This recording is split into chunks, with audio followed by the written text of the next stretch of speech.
La doctora Zuluaga posee un bachillerato en psicología de la Universidad de Puerto Rico, recinto de Río Piedras, y un grado doctoral en filosofía con concentración en psicología clínica. Trabajó como psicóloga clínica interna para el Centro de Ayuda a Víctimas de Violación del Departamento de Salud de Puerto Rico. Como parte de su peritaje, dicta charlas sobre sexualidad y desarrollo humano, también de prevención sexual, y cuenta con su práctica privada como psicóloga clínica. Y cabe mencionar, muy importante, que es egresada del club de Me Importas Tú de Fondos Unidos. Así que muchas gracias, doctora Zuluaga, por estar acá con nosotros.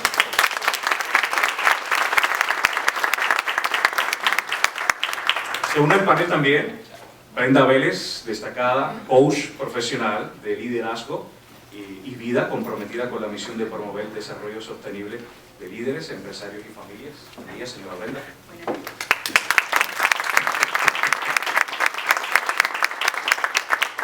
Señora Vélez es psicóloga industrial organizacional, licenciada. En Puerto Rico es la primera Master Coach certificada por la International Coach Federation. Recibamos también ¿verdad?, su presencia de estar acá con nosotros, y buenos días a las dos formalmente. Antes de comenzar la exposición de la dinámica, es muy importante, ¿verdad?, establecer la temática o la pregunta que va a guiar esta discusión y esta interacción, ¿verdad? Y el tema a conversar en la mañana de hoy gira en torno a prácticas resilientes, construyendo fortalezas hacia un proceso continuo de crecimiento sustentable y de experiencias positivas.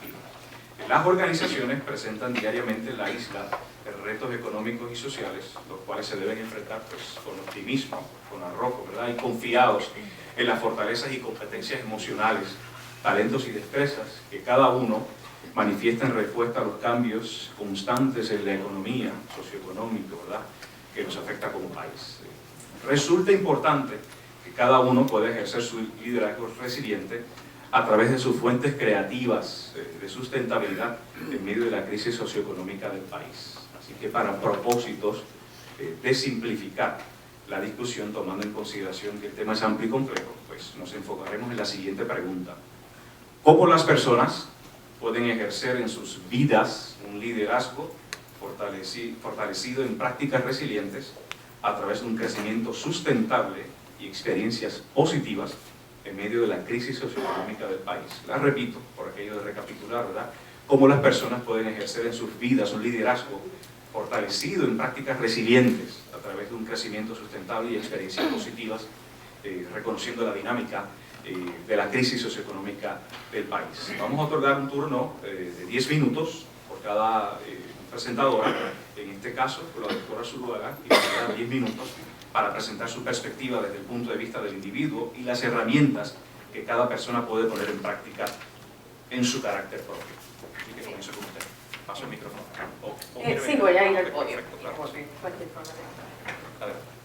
Bueno, pues muy buenos días a todas y a todos. Para mí es un inmenso placer poder estar esta mañana de hoy con ustedes. Como muy bien dijo el compañero Ricardo Currás, conozco a Fondos Unidos y soy parte de Fondos Unidos hace ya más o menos 18 años, cuando me uní al Club Me Importas Tú, de voluntarios de Fondos Unidos. Así que para mí es una experiencia muy gratificadora el poder estar hoy aquí dando este mensaje de un tema sobre el cual creo muchísimo y lo he visto en mi práctica como psicóloga clínica, tanto trabajando en el Centro de Ayuda a Víctimas de Violación, como en mi práctica privada, como ahora que laboro para la Comisión para la Prevención del Suicidio. Así que de lo que les voy a hablar hoy aquí, a pesar de que suene bien bonito, lo he podido constatar con mi experiencia. Y hay un cúmulo de investigaciones que dan cuenta de que sí, de que esto que vamos a hablar hoy aquí es cierto, se puede lograr. Así que le voy a pedir por favor al compañero que dé inicio a la presentación. Y yo quiero empezar mi ponencia hoy hablando de lo que son las crisis. Porque ciertamente que estamos viviendo un momento histórico de grandes retos es irrefutable. Diariamente nos levantamos y recibimos un bombardeo de noticias negativas, noticias tristes, noticias que pueden generar muchísima incertidumbre. Estamos viviendo una época donde las familias quizás se están desintegrando por la migración, donde hay mucha incertidumbre respecto a qué va a pasar, tendré un empleo, no lo tendré, o sea que realmente sí estamos enfrentando momentos que pueden despertar emociones muy intensas en todos y cada uno de nosotros. Sin embargo, aunque las crisis suelen ser momentos angustiantes de intenso sufrimiento emocional, también tenemos que empezar a reconocer que las crisis pueden ser momentos de grandes oportunidades, momentos de crecimiento, progreso y evolución. Todo va a depender de cómo decidamos manejar estos momentos de reto. Y yo los invito a ustedes a reflexionar en este momento en situaciones de crisis que ustedes hayan enfrentado a lo largo de sus vidas. Porque yo estoy segura que todos y todas en algún momento hemos vivido más de una crisis. Y quiero que reflexionen respecto a la ganancia que han obtenido a través de esas experiencias.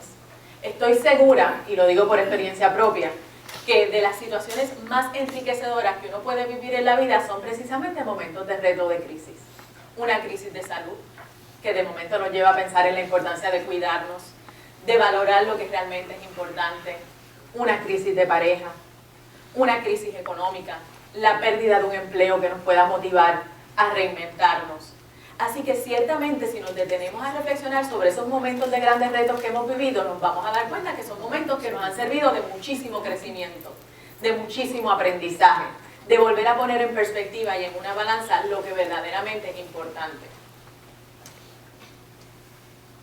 Y quiero compartir con ustedes un dato que a mi juicio fue bien esclarecedor y significativo, que descubrí precisamente preparándome para esta presentación.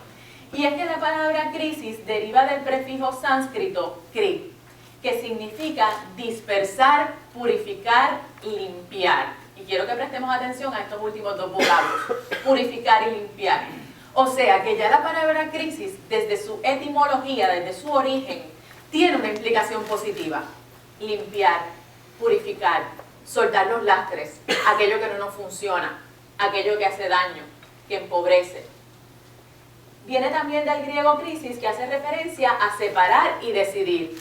Separar lo bueno de lo no tan bueno. Decidir, que implica tomar acción, movimiento.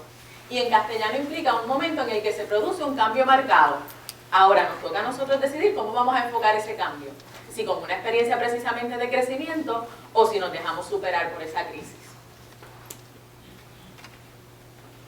Ahora bien, ¿verdad? Mi invitación es hoy a empezar a deconstruir eso que es una crisis y empezarlo a mirar desde una perspectiva positiva.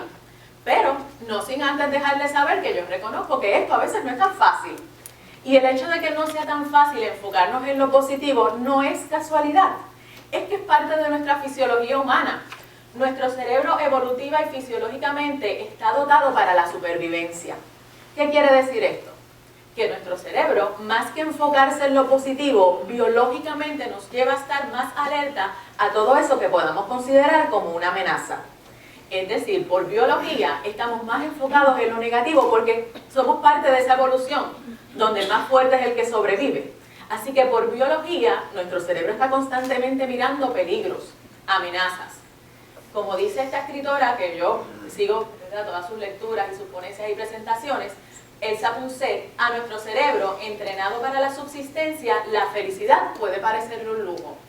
Yo quiero que ustedes sepan que la estructura cerebral, que tiene ¿verdad?, la función principal de regular lo que son nuestras emociones, la amígdala cerebral, 2/3 partes de sus neuronas están destinadas, por decirlo de alguna forma, a enfocarse en las experiencias negativas, a grabar esas experiencias negativas para prepararnos para futuras situaciones. Así que 2/3 partes de ese sustrato biológico que se encarga de la emotividad se enfoca en lo negativo. Ahora, una 1/3 parte trabaja, ¿verdad?, y focaliza en las experiencias positivas. Pero la buena noticia es que el cerebro es maleable, modificable. Nos toca a nosotros, a través de la experiencia, ir enfocando ese cerebro a mirar lo positivo. La palabra resiliencia, ¿verdad?, que tiene mucho con esto, tiene mucho que ver con el aspecto de empezar a mirar lo positivo. La palabra resiliencia se utilizó originalmente en la física y la ingeniería para hacer referencia a aquellos objetos que, a pesar de haber sido expuestos a presiones muy altas, una vez terminaba esa presión, este objeto volvía a su estado original. Por ejemplo, un resorte, un spring. Un resorte, usted lo puede apretar un buen rato, pero inmediatamente suelta esa presión, este objeto vuelve a su lugar original. Pues la psicología y las ciencias sociales, hacen uso de este concepto para referirse a aquellas personas que, habiendo vivido en situaciones de altas crisis o situaciones traumáticas o desestabilizadoras, lograban salir airosos de estas experiencias. Y no solo superar estas experiencias, sino salir transformados positivamente, con unas ganancias emocionales y personales a raíz de las situaciones de crisis. Y yo les voy a dar dos ejemplos que muy probablemente ustedes han leído sobre estas dos personas. Viktor Frankl, el padre de la logoterapia, uno de los propulsores de la psicología humanista. Viktor Frankl vivió en el Holocausto, vivió en un campo de concentración por 3 años. ¿Qué peor escenario que un campo de concentración? Y sin embargo, una vez salió de esta experiencia, su mirada es, vamos a enfocarnos en lo positivo, a enseñarnos que una vez que le damos un propósito y sentido de vida a las experiencias, podemos superar estas experiencias y generar un aprendizaje de las mismas. Ana Frank, que vivió también el Holocausto, 2 años oculta en una casa para protegerse del exterminio nazi. Y nos dejó su diario, y quienes hemos leído este libro nos damos cuenta cómo ella se enfocaba en lo positivo, en lo bonito de esa experiencia, en la ganancia que tenía a través de esa experiencia. Así que vemos ahí 2 ejemplos, y como esos les pudiera estar relatando todo el día. Ejemplos de personas, tanto famosos como personas con las que yo he trabajado, que me han demostrado que sí, que la resiliencia es posible. Ahora bien, la resiliencia ¿es una capacidad innata o una capacidad adquirida? ¿Cualquier persona puede tener esta capacidad? Originalmente se pensaba que la resiliencia era algo con lo que ciertas personas nacían, el privilegio de unos pocos. Hoy día sabemos que no, que la resiliencia es un proceso dinámico, que se nutre de características intrapsíquicas, o sea, personales, y del ambiente. Pero lo más esclarecedor y lo más significativo de esto es que cualquiera de los que estamos aquí, incluyéndome a mí, podemos desarrollar la resiliencia. Obviamente, esto va a requerir un ejercicio constante y consciente. La próxima. Va a requerir un ejercicio constante y consciente, porque a nuestro cerebro hay que ejercitarlo. Así como ejercitamos los músculos del cuerpo, el cerebro, para desarrollar una destreza, una habilidad, requiere práctica. Pueda enfocarse en lo positivo y constructivo. Ahora bien, ¿cómo podemos desarrollar la resiliencia? Sabemos, la literatura nos dice que si ponemos en práctica una serie de actividades cotidianas, podemos hacer un enorme cambio, tanto a nivel anímico como hasta en la misma estructura cerebral. Y se puede constatar ya con las imágenes de resonancia magnética cómo ese cerebro hasta fisiológicamente va cambiando.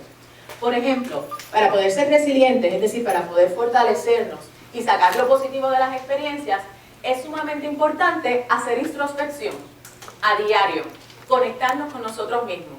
5 o 10 minutos diarios que usted saque cada día, al acostarse, al levantarse, usted decida, para analizar cómo yo me siento con lo que estoy haciendo. Estoy logrando mi propósito. Para hacernos preguntas, ¿realmente me siento bien? ¿Esto es lo que quiero? El tener esos espacios de tiempo hacen una diferencia enorme en el que usted pueda poner en perspectiva lo que está viviendo. En vez de vivir automático, que usted gane control de su día a día. Desarrollar un fuerte sentido de autoestima y autoeficacia. Mucho se nos habla de la autoestima, pero muy pocas veces se nos dice cómo lograrla. Y la autoestima no es algo tampoco con lo que se nace, hay que desarrollarla. ¿Cómo desarrollamos autoestima y sentido de autoeficacia, de creer que yo puedo lograr lo que me propongo? Exponiéndonos a retos. Hace falta exponernos a los retos, enfrentarlos y aprender de esas experiencias. Para la autoestima también, el habla interna es muy importante. ¿Qué nos decimos a nosotros mismos sobre lo que hacemos, lo que logramos?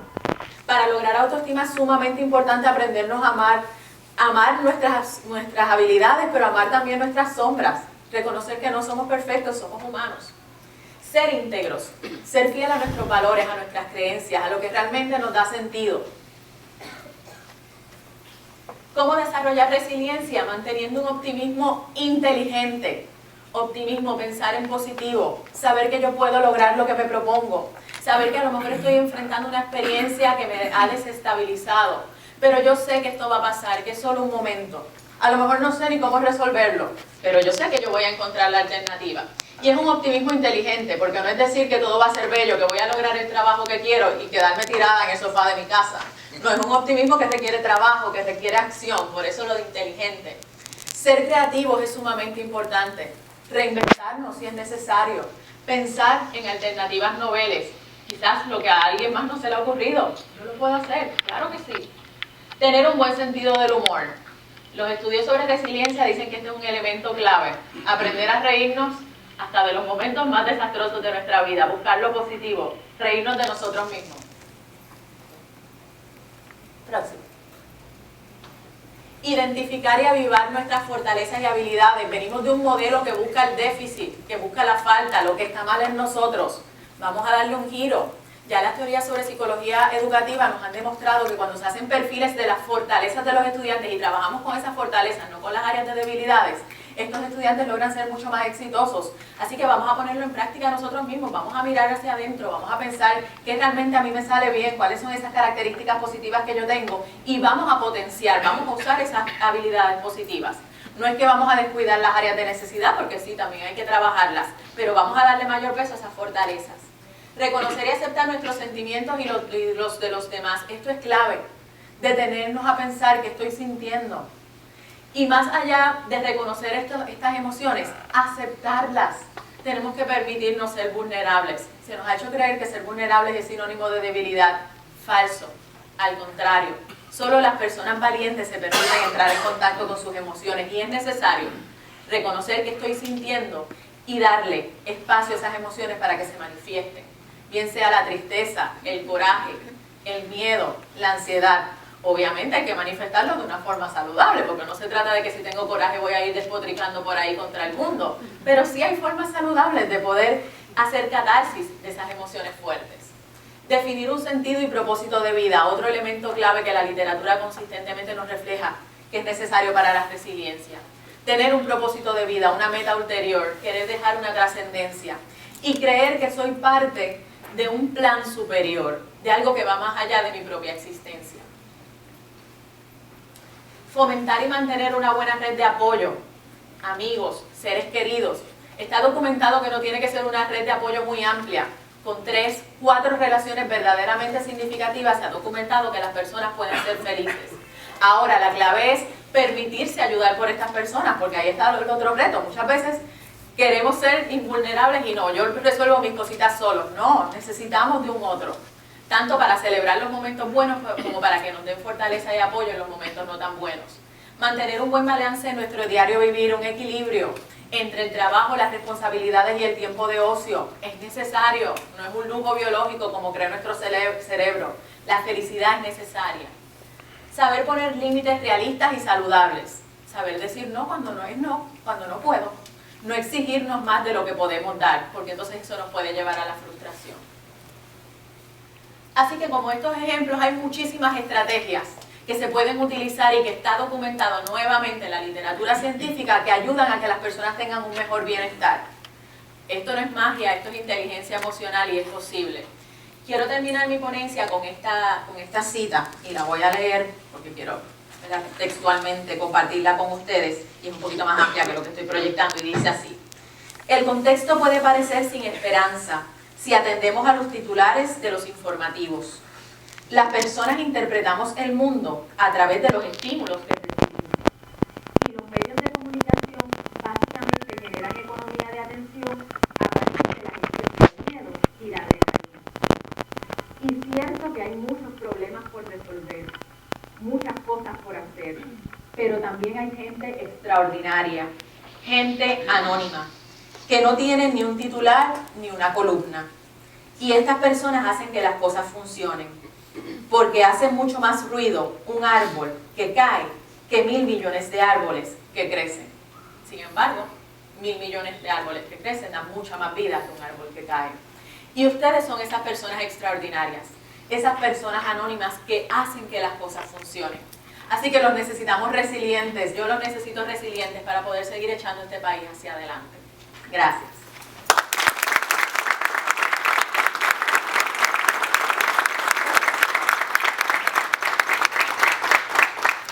Muchas gracias a la doctora Zuluaga y ya mismo vamos a entrar en la conversación y sí, los medios de comunicación tenemos mucha responsabilidad, sí. Pero bueno, eso es parte de la dinámica, ¿no? Y ya ahorita explicaremos al respecto. Bueno, ahora procede el turno a la psicóloga Brenda Vélez para que nos comparta su perspectiva. Un fuerte aplauso.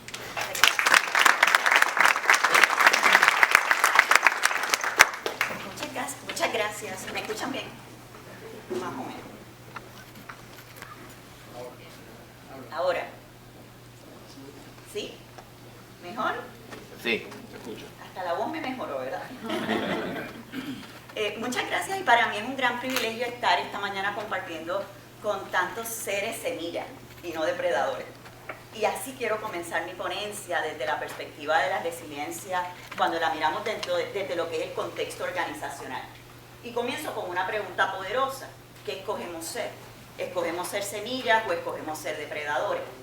Nosotros los que estamos aquí hemos escogido ser semillas, y ciertamente el haber tomado esa decisión en el momento que haya sido es lo que nos está permitiendo hoy estar en pie y tal vez ampliar esa visión de impacto y ese potencial de apoyo que incluso nosotros ni habíamos considerado, porque somos un país abundante, hemos crecido como generación alrededor de la abundancia, y el tema de la resiliencia se convirtió a través de los tiempos en algo chévere, no necesariamente algo que nos va a tocar de forma directa o desde esa perspectiva del impacto, como no tan solo ya lo estamos sintiendo, sino que las estadísticas dicen que todavía no ha comenzado ese proceso.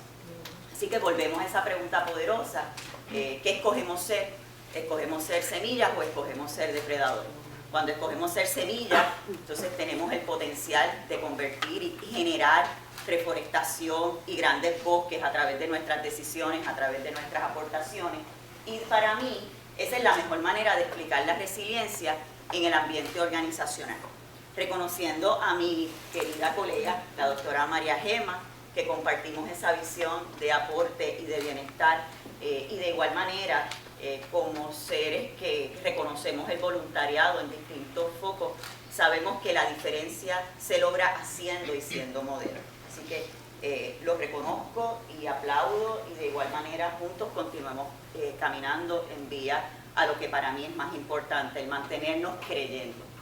No podemos perder el efecto de creer. Solamente cuando creemos podemos crear, y esa es la base también de la resiliencia. Así que desde lo que quiero compartirles en general, no quiero repetir la ponencia de la doctora magistral, pero sí quiero traer un punto importante. Las organizaciones están compuestas por individuos, así que todo lo que comparte la doctora Zuluaga es fundamental para nosotros poder apoyar ese movimiento y esa resiliencia dentro de las organizaciones. Sin embargo, ¿cómo nosotros podemos ampliar y adaptar el tema de la resiliencia a las organizaciones? En una definición simple, es la capacidad de adaptación que logran desarrollar las empresas, para lograr nuevos resultados, para reinventarse a través de los tiempos. Una manera interesante de verlo, yo lo miro como dos rutas. Las organizaciones en tiempos de desafío pueden escoger un camino.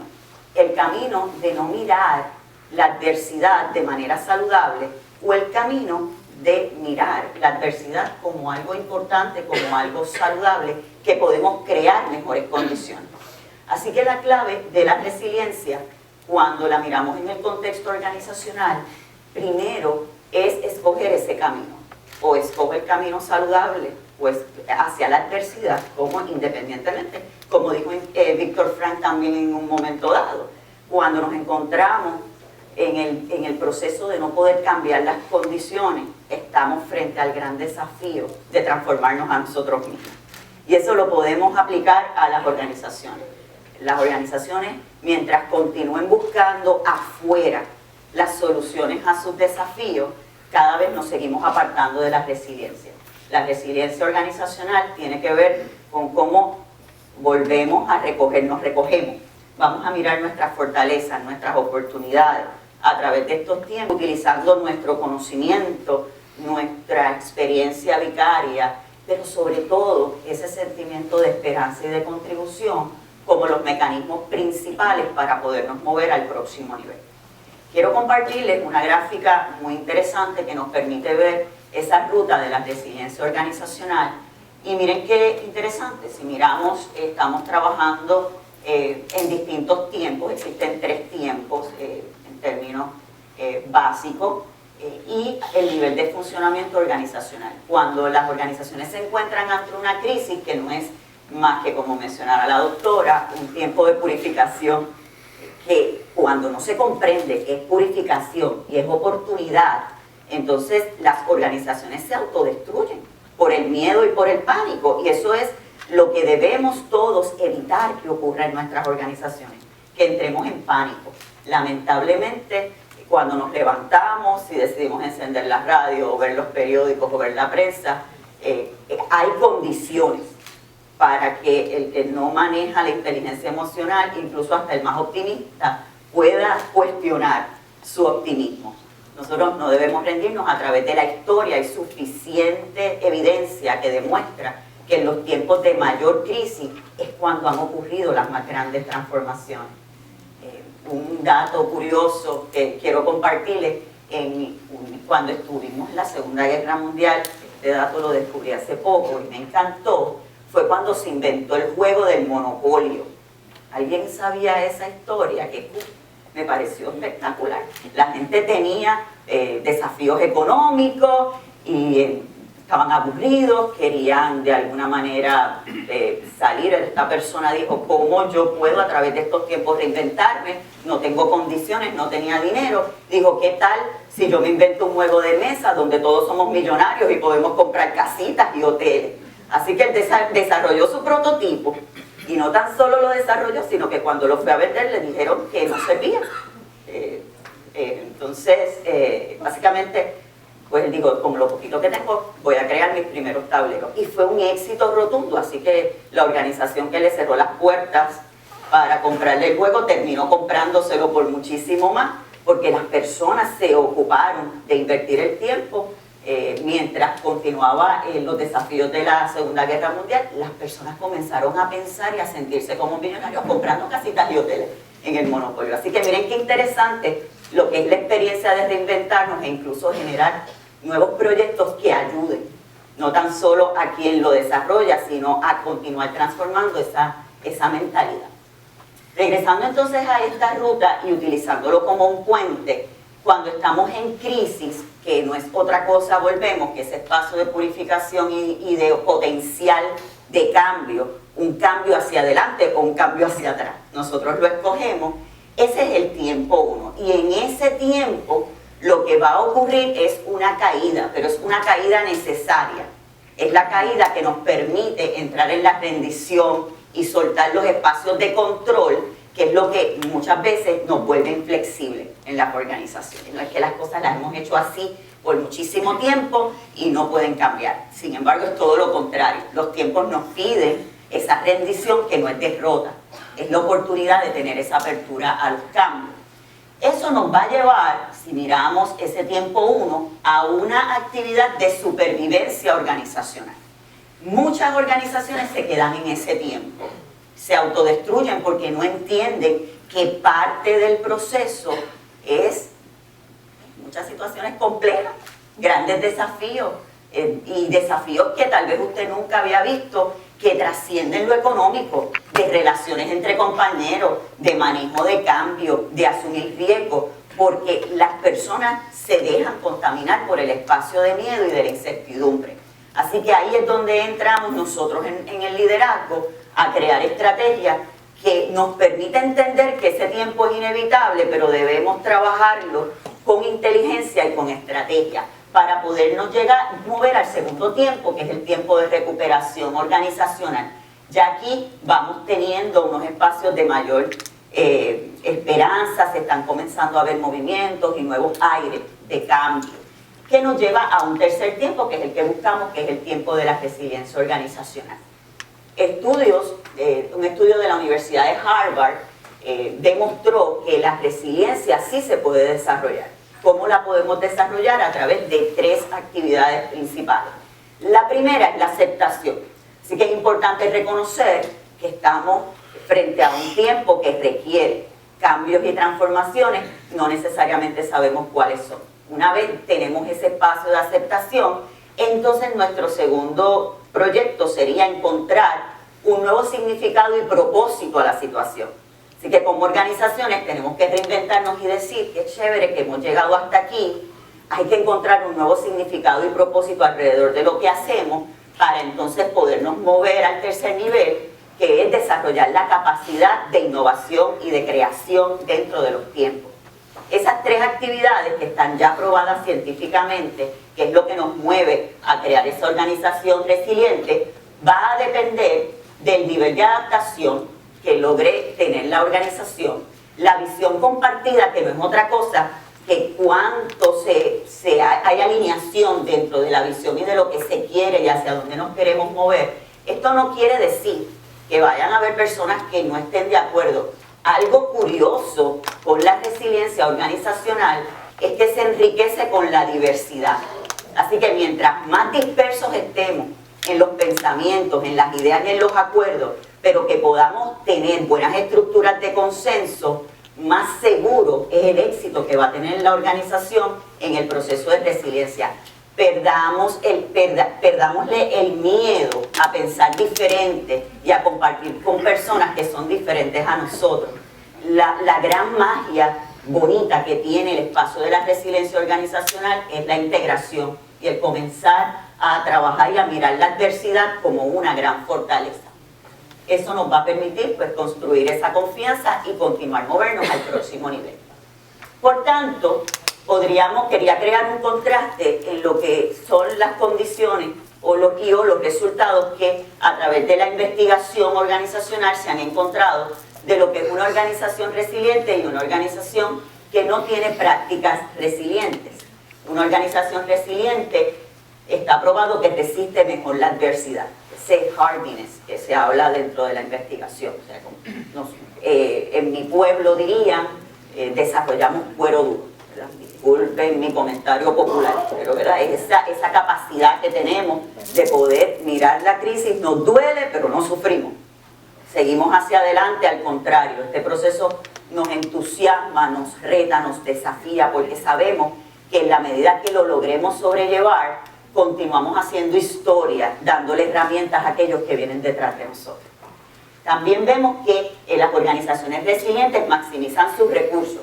Si la maximización de los recursos es importante en tiempos como estos, hay que mirar esos recursos no tan solo desde lo que es tangible, sino también ese recurso y ese capital intelectual y humano, ese elemento del voluntariado, de continuar desarrollando comités y iniciativas, alianzas, que son estrategias buenísimas que nos permiten mirar y volver a remarcar el tema de la maximización de los recursos y salirnos un poco del modelo clásico de maximización. También saben convertir las amenazas y los problemas en oportunidades, y eso es básicamente parte del aporte que nos trae el tema de la resiliencia, la diversidad, y potencian los resultados. Y estos resultados son sistémicos. No tan solo es vamos a mirar y debemos mirar el resultado dentro de lo que contablemente sería el bottom line, sino también lo que serían esos resultados sistémicos a nivel de nuestra aportación a la vida de las personas que están con nosotros. Un elemento interesante a nivel de los estudios organizacionales es que continúa siendo el tema del salario y los beneficios marginales, está por debajo de los primeros, está entre el séptimo y el octavo nivel dentro de las expectativas de las personas. Siguen siendo el deseo y la necesidad de sentirse que son contribución el punto principal para que los empleados se sientan motivados y comprometidos. Así que no necesitamos tener recursos económicos, necesitamos crear espacios saludables, espacios psicológicamente saludables y propios para que las personas sientan que pueden aportar y que pueden dejar un legado. Ciertamente entonces cuando contrastamos todo esto con las organizaciones no resilientes, son organizaciones bien reactivas, muy transaccionales, donde la diversidad se ve como un problema porque significa que tenemos que estar en conflicto y sus estructuras de comunicación pues carecen de algunos valores fundamentales como son la sensibilidad, la empatía y sobre todo ese equilibrio entre la orientación a los resultados y el bienestar general de todos. Algunas recomendaciones que quiero traerles para que comiencen a reflexionar y se entusiasmen. Sería mi invitación a que se entusiasmen a continuar moviéndonos y fortaleciendo nuestras organizaciones como organizaciones resilientes. Desde lo que ha sido mi estudio, lo que yo he identificado a través de los años es que las organizaciones sin fines de lucro tienen una base de resiliencia bien marcada, así que nosotros estamos ya en el camino, por eso somos el sector que va a apoyar de manera mucho más directa y poderosa a nuestro país en estos tiempos. Hay 4 recomendaciones desde lo que ha sido mi experiencia de las últimas décadas, y es que debemos actualizar el plan estratégico. Se debe mirar el plan estratégico de sus organizaciones y atemperarlo a los tiempos, identificar y ver los recursos que tenemos, cómo ampliar la condición de las alianzas, mirar a sus comités, involucrar a los distintos equipos de trabajo, mirándonos ya desde ese contexto de organización resiliente. También el trabajar ese desarrollo de la resiliencia individual y sistémica que hablaba la doctora Zuluaga. Esto hay que mirarlo desde el individuo porque todos juntos formamos parte de la organización, pero cuando lo miramos sistémico no es otra cosa que la integración, cómo aprendemos a trabajar juntos a través del proceso. Seguir continuando con el desarrollo de comités, pero en este caso comités de resiliencia, como una estrategia de prevención. Así que ya adelantándonos a los tiempos, si recordamos y enmarcamos el estudio que hablaba hace un rato de la Universidad de Harvard, nos plantea no tan solo un nuevo significado y propósito para poder desarrollar capacidad de innovación y de creación. Yo lo que propongo es que nos adelantemos al proceso, que nos estemos moviendo 5 o 10 años desde unos escenarios optimistas, pero partiendo del peor de los escenarios. Así que solamente debemos usar la visión del peor escenario como un estímulo para nosotros poder crear, innovar y mantener nuestro espíritu de esperanza y de creación, que es lo que mantiene a los pueblos vivos, los mantiene queriendo luchar. Finalmente, pues, el promover prácticas psicológicamente saludables. A mí me honra el ser voluntaria ya hace unos años de la Asociación de Psicología de Puerto Rico. Este año estoy coordinando el Comité de Organizaciones Psicológicamente Saludables. Deben tener unas revistas como esta. Esto es una revista que nos envía la APA, la Asociación Americana de Psicología, y es un programa poderoso bajo un modelo científico de organizaciones saludables. Este modelo está aprobado científicamente y Puerto Rico tiene un comité que ofrece su servicio a través de la Asociación de Psicología libre de costo a las organizaciones a nivel de ofrecer adiestramientos y diagnósticos organizacionales que le permiten identificar sus buenas prácticas. Son servicios que la gente no conoce, pero están disponibles. Esta revista es educativa, es excelente porque tiene casos de estudio con prácticas concretas y muchas de ellas que no conllevan inversión económica, que ayudan a las organizaciones a continuar su desarrollo hacia lo que es esa organización resiliente. Ahora, algunos pasos, no puedo evitar mi parte de coach mentor. Los coaches mentores creemos en que la maximización del potencial personal y profesional viene de aprender a hacernos las preguntas correctas. Por eso comencé con una pregunta: ¿qué escogemos ser? ¿Semillas o depredadores? Algunas preguntas de reflexión con el tema de cómo continuar aspirando a ser estas organizaciones resilientes serían: ¿cómo podemos desarrollar esa resiliencia en nuestra organización? Son preguntas claves que yo los invitaría a hacer primero a nivel individual y luego llevarlas a sus comités. Estoy segura que se pueden desarrollar unos foros bien creativos y se van a sorprender. Les aseguro que se van a acordar de nosotras cuando descubran todo lo que puede decirles sus equipos. ¿Qué factores o cuáles factores generadores de resiliencia hemos desarrollado? Como les mencioné hace un rato, ya tenemos condiciones de organización resiliente por nuestra naturaleza. Aquí sería identificar qué prácticas sí estamos haciendo resilientes para aprovecharlas y observarlas como fortaleza. ¿Cuáles nos faltarían por desarrollar? Por eso la herramienta que les quise facilitar. También aquí hay estudios sobre los niveles de estrés y muchísimas variables importantes que alteran la resiliencia. Pueden entonces encontrar información gratuita sobre ello. ¿Qué vamos a hacer para desarrollar eso que nos falta y cómo nos vamos a asegurar de lograrlo? Esa pregunta es importante porque lo que he visto también a través de mi trabajo estos años es que las organizaciones desarrollan grandes estrategias y tienen grandes planes, pero son muy débiles las estructuras de seguimiento y de monitoreo. y es a través de esas estrategias de seguimiento y de monitoreo que se genera la continuidad del negocio y la continuidad de aquello que sí funciona, y como consecuencia la oportunidad de nosotros eliminar o transformar aquello que no nos está funcionando. Finalmente quiero compartirles este pensamiento, lo desarrollé pensando en todos aquí hoy. Todo consiste en encontrar el significado y un nuevo propósito para lograr transformar la realidad. Yo creo firmemente como producto de una organización, me desarrollé en una organización resiliente por 10 años, decidí emprender como mujer resiliente hace 10 años también, como mamá resiliente, como empresaria resiliente, como voluntaria resiliente. No podemos mirar estos tiempos con miedo, sino con la alegría y con júbilo de que finalmente ha llegado el tiempo donde todos tenemos la oportunidad de demostrar nuestro liderazgo, pero sobre todo de trabajar y caminar en cumplimiento con ese propósito que hemos declarado tal vez por muchas décadas. Llegó nuestro tiempo, tiempo más allá de la resiliencia, es tiempo de trascender, es tiempo de continuar sembrando nuestro legado. Así que mis reconocimientos y una linda mañana para todos.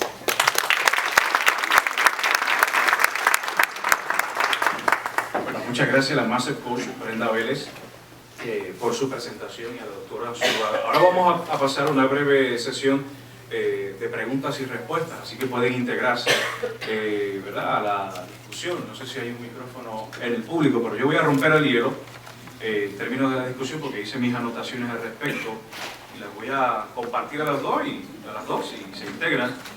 Zuluaga, usted mencionaba 4 aspectos bien importantes, que es intrapersonal, la resiliencia, el tema de la introspección, y me lleva a recordar un poco, a pensar un poco en la palabra meditación, y ahí la etimología que hace con el término sánscrito y todo lo mucho que tenemos que aprender de las culturas orientales, ¿verdad? Ese aspecto, el tema de la autoeficacia y el tema del reinvento. Y la señora Vélez trajo la expresión muy atinada en estos momentos, ¿verdad? De ser semillas y no depredadores. Así que yo creo que eso me parece muy importante, además, en términos del aspecto empresarial, de lograr nuevos resultados y buscar dentro, ¿verdad? Porque muchas veces pues, se recurre a la parte externa y se olvida, ¿verdad? Que la riqueza está en lo intra, que es muy importante, y sobre todo un tema que se trae también a la discusión en estos momentos, y no lo traigo por los pelos, sino por la circunstancia, el tema de lo que pasó en Orlando, que es el tema de la diversidad y cómo se universaliza esa realidad. Así que quisiera que, antes si hay preguntas, pues que puedan partir de la discusión. Comentando a esos aspectos que tú puntúas, yo estoy totalmente de acuerdo con la importancia de lo que es la meditación y cómo va a la par con lo que es ese proceso de introspección que nos ayuda a ser resilientes. Eso está como que en mi receta básica de todos mis pacientes y clientes con los que trabajo. La meditación es una práctica sumamente poderosa. Ya se ha constatado que una práctica regular de meditación plena y consciente, que no es otra cosa que sacar unos 5, 10, 15, 20 minutos, ¿verdad? Se empieza poquito a poco. Centrarnos en nosotros mismos, poner toda nuestra atención en la respiración, permitir que los pensamientos fluyan como si fueran nubes, como si nuestra mente fuera un cielo y los pensamientos son nubes. Yo simplemente los dejo pasar, no me envuelvo ahí, vuelvo y me concentro en mi respiración. Está constatado que tiene el mismo efecto que medicamentos psicotrópicos, que antidepresivos. Obviamente si se hace como una práctica regular. Está constatado que le enseñas a tu cerebro a estar más relajado, a permitir que los pensamientos fluyan. Ese sentimiento de aceptación que se da con la meditación y la atención plena se extrapola a tu vida diaria y te vas dando cuenta cómo poquito a poco vas fluyendo ante las situaciones. Así que estoy totalmente de acuerdo y me alegro que lo hayas traído porque es clave. El meditar a diario es clave. Y ya hay mucha literatura, por YouTube se consiguen muchos videos que nos enseñan cómo hacer meditación. Hay talleres de meditación que se están ofreciendo en Puerto Rico. Así que es un elemento fundamental. Y sí, yo también creo que hay mucho que aprender de la cultura oriental. Sí, un elemento que me lleva a pensar es cómo entonces esto lo llevamos a las organizaciones. Muchas veces porque el estilo de vida y la gran contaminación visual, auditiva, energética que tenemos, pues las personas donde están la mayor parte del tiempo es en los trabajos. ¿Cómo lo podemos crear? Se pueden desarrollar muchas iniciativas desde lo que sería la visualización positiva a través de carteles, notitas, mensajes que usted puede poner en distintas áreas de la organización, el poder impulsar y entusiasmar a los equipos de trabajo a que busquen pensamientos, a que hagan un inventario, una lista de deseos de distintas cosas que les gustaría aprender a hacer y que ellos tienen el potencial. Hace poco compartía yo con una organización que hicieron un grupo focal de lo que quería ser su equipo, su gente cuando fuera grande, pero no podían ser profesiones tradicionales. Así que allá una empleada dijo, yo quiero ser tener una floristería, y la otra persona, un caballero, quería ser panadero, repostero, y entonces ellos comenzaron a crear, dentro de las horas de almuerzo, ellos se dividían, y cada uno semanalmente hacía una demostración de sus dotes, y se ha convertido en una actividad cultural muy interesante, pero con la oportunidad de poder ver otras cosas que se pueden hacer.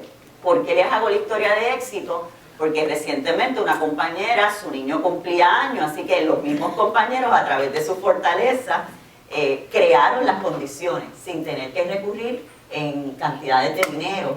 Y prácticamente ellos lograron desarrollar esa fiesta de cumpleaños de sueño de ese niño. Era un niño autista y un compañero hizo esto, pero todo era alrededor de la fortaleza. Y eso son conductas de resiliencia. Eso queda en vano si nosotros no hacemos ejercicios de reflexión. Quiere decir que las organizaciones muchas veces desarrollan las iniciativas, pero no creamos pequeñas reuniones para compartir cómo esto nos está apoyando. Uno de los procesos más importantes es el espacio de crear conciencia. Como seres humanos aprendemos cuando hacemos conscientes, creamos la conciencia de que estamos aprendiendo, de que estamos pensando diferente, de que estamos abiertos.